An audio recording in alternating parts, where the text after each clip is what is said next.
you can do that again. Or give one of these movements that you do every day. Walking. Okay. I constantly do jogging for every morning. Achieving slowly. So, another question is, there are many movements for your whole body that is done on this, and how about those where your feet stays in place? So, mag-isip nyo tayo din sa first questions kung saan yung movement is yung nagtatravel kayo to another place. Kaya for example, yung walking, jogging, and another exercise. Another example is running. So, how about those where your feet stays in place? Movement that your body stays in place. Squat eating. Squats. Standing. Jumping. Jumping. Yes, jumping, sir. Jumping.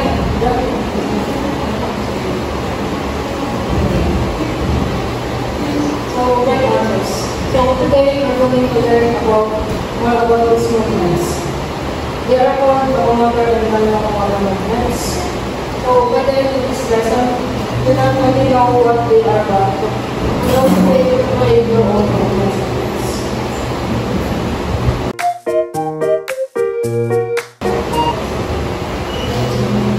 The learning objectives are students will demonstrate competency in various locomotor skills such as walking, running, hopping, jumping, and skipping.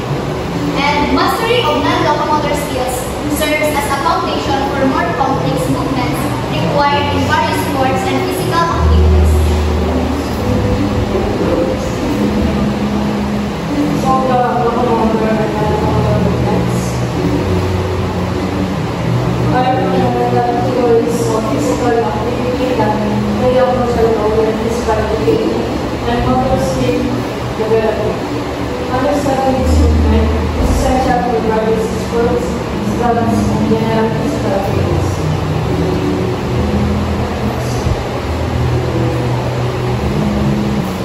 Locomotor movements involve traveling from one location to another. These movements are characterized by the ability to move through space, which is vital for gross motor skill development, especially in children. So, for examples of locomotor movements are the walking, running, hopping, jumping, skipping, sliding, galloping, leaping, rolling, and marching. So, these movements can be categorized into kicking, leaping, flying, walking, and running. And other movements like skipping, galloping.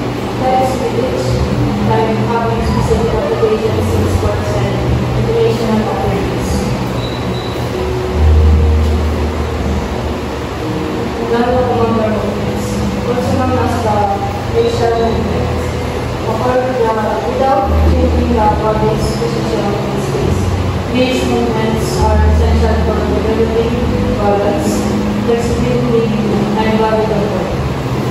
Full space is vital for gross motor skill development, especially children.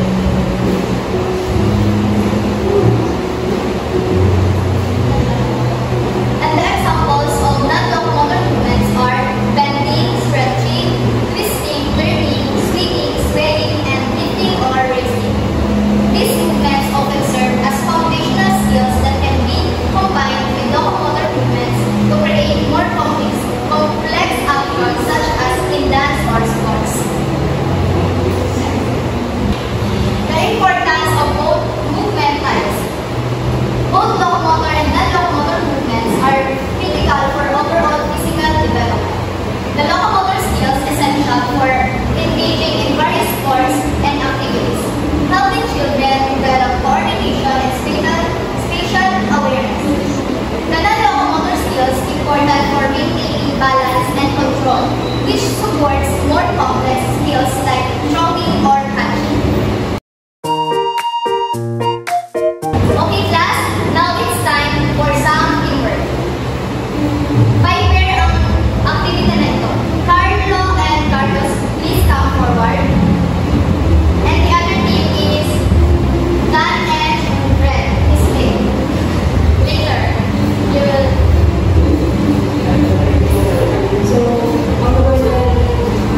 The second is bending.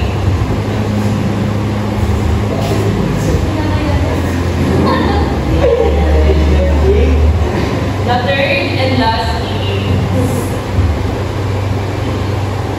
squat.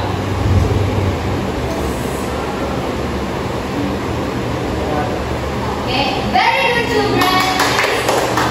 Please sit down and give a round of applause.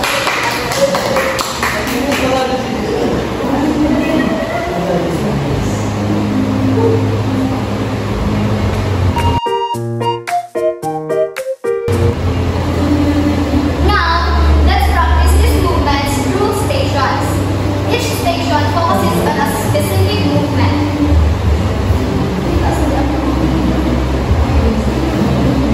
Okay, class? Ngayon, may dalawa akong hawak na papel, the locomotor and the non-locomotor. The next activity is bibigyan kayo ng papel ni Teacher Billy and you need to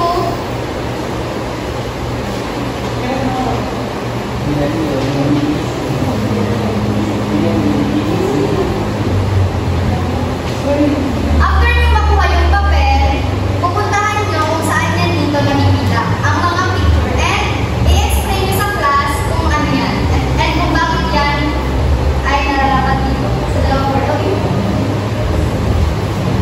Okay? Go!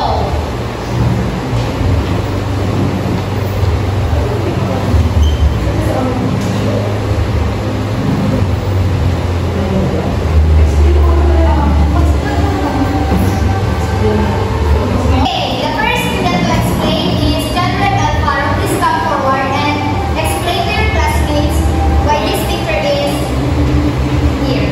This picture is locomotor. Why? Why? Naglalakad siya. Why? Bakit?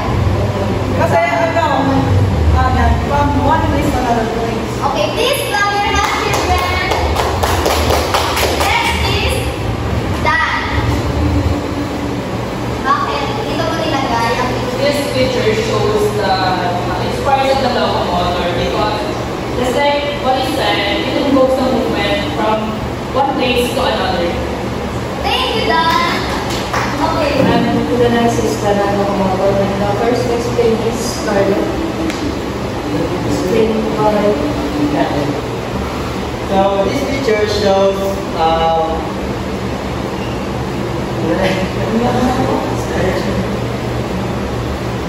okay. So this picture shows the non-locomotor because in this picture shows the stretching like the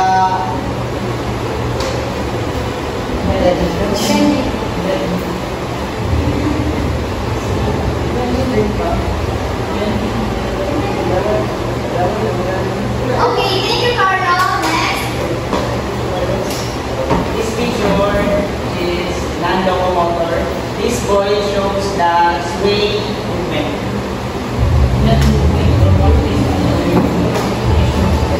Very good, everyone. So, to wrap up this discussion,